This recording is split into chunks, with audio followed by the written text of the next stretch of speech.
Good afternoon, everybody. I just came back from grocery shopping and I want to make a quick video about this experience getting this golden Kit Kat. I didn't even know about this golden Kit Kat until about a week ago when a couple of my friends were shopping for Kit Kats at Daimaru in Umira, and they saw this little flyer. So one of my friends told me, she pointed it out to me, that there were going to be golden Kit Kats sold at this particular boutique, and only 50 of them were going to be available. And I checked out online that 500 bars would be sold all over Japan at the Daimaru boutiques. Maybe some other store, I don't know if it was Daimaru specifically, but since I knew that they were going to be at that location, I decided to just put that in my calendar as something to do. And they weren't going to be full bars like you would expect in a pack in the US where there's 2 or 4. They were just going to be one golden bar, not a huge bar, just maybe about this size. Yeah, so just a little thing. And they were going to be sold for 2016 yen, which is expensive, but it wasn't something that I planned on eating. I just wanted to go there and buy it. So the night before, I made sure that my backup charger and my phone was charged as much as possible. So by the time I left my apartment at 9:30, was it 9:30? No, I left at 11. Yeah, I left at 11. My phone was probably at 50% at that time, just because I was coming back from somewhere and I didn't come back early enough to charge it. And I had my backup charge, it was fully charged, so I know it was going to be okay. I caught the last train leaving from my station at around 11:35, and I got to Umira just a little bit before 12, so I had 7 hours to kill, and I didn't know what to do in that time. So I just started to go around looking for the right exit to walk to the Daimaru and figure out where I was supposed to stand. And by the time I got there, there was a sign there, but I didn't see it at the time. It read Kit Kat and something something something, bunch of kanji that I didn't understand, so I just left. And I started to look for places that I could go hang out for until 7 o'clock came, because that's the time that I thought the store would open.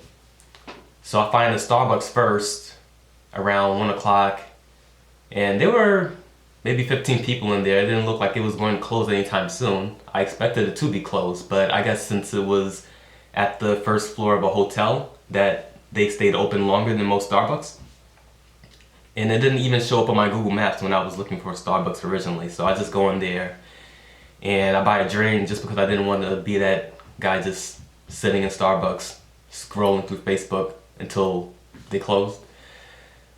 So I stayed there for about 2 hours. I'm surprised it went back pretty quickly. I didn't bring a book or anything. I was just on my phone, on social media and whatnot. And close to 2 o'clock, one of the workers came around and told everyone that they were closing soon. So that's when I packed up all my stuff and I continued walking throughout the Umira station. So I found this bar, and it was alright. It wasn't shady or anything, it was just a bar. And they closed at around 5 a.m. So that's the thing that caught my attention. I was just looking for a place that I could occupy my time until 7, but I couldn't find a place that came that close except for this bar. So I just walk in, find a place to sit, and then this creepy old man starts talking to me, tells me his life story about how he's from Texas and he's a veteran. He seemed normal, but then he just went from normal to crazy in about a couple of minutes, just talking about how he has some regrets in life. He spent 10 years in Japan and he plans on going back to Texas at some point. And he's like wearing this top hat, has a suit on, looks like someone you'd expect to be in the mob. So I'm just sitting there talking with him because I don't want to go back outside. I finally found a place I could be comfortable until 5 o'clock. So I just shake my head. Nah, I try to make decent conversation, you know, not looking too deep into it. So we just started talking for a while, telling me how he likes this particular bar. He knows a lot of the people, and he sometimes crashes at the bar whenever he misses his train. Not that I was planning on sleeping at this bar. I'm wide awake. I'm not trying to lose anything. But Japan's safe, but still you can never be too careful.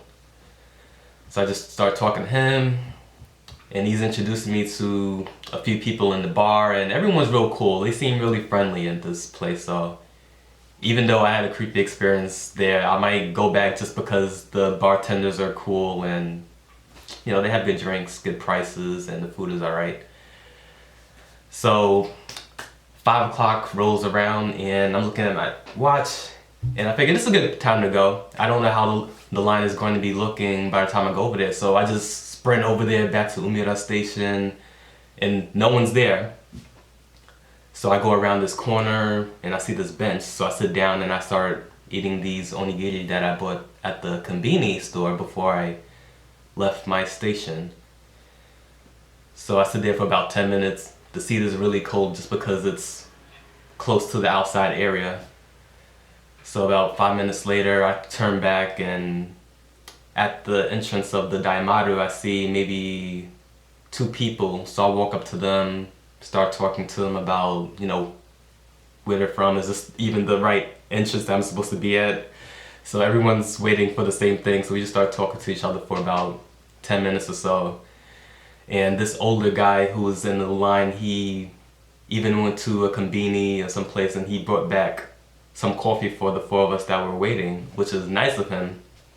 So I got this Yoda coffee, just commemorating Star Wars, and I'm not a Star Wars fan, but I'm like, okay, nice. I want Yoda. So I got my Yoda coffee. I'm standing in line. I didn't drink it just because I didn't want to stand in line and have to use the bathroom and walk off, and then people start going through the station, and then I miss my opportunity to get the golden Kit Kat.